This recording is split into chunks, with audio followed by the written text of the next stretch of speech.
So how do you actually transfer your old number to a new SIM card? Well, quite often if you're going to switch to another mobile data provider or a mobile courier basically, and you're getting a new SIM card from them, but you want to be able to transfer your old number to that one, well, basically I'm just going to take this one as an example. This is for my specific country, just so you know. So if I scroll down and click on private mobile subscription here, and instead of choosing new mobile number, I can just click on move mobile number instead here, as you can see. So instead of getting a new mobile number from them, I will just move my existing mobile number from my old courier to this new one instead, as you can see. And for me, it says porting date, it's 20 of May, so it's like in 2 weeks basically, which is quite normal, by the way.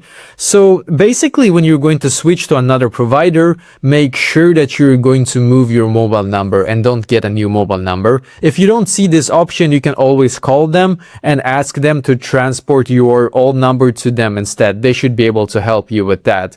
If you are having, if you're not switching to a new mobile courier and you want to be able to just switch your old number to a new SIM card that you got from your existing courier, that should quite often happen automatically. But if it doesn't, you should just call them and say that you want that number to be able to be switched to this SIM card instead. They will be able to help you for sure. I don't believe it's such a hard process to be able to do so. But yeah, basically that is the ways to do it, just so you know.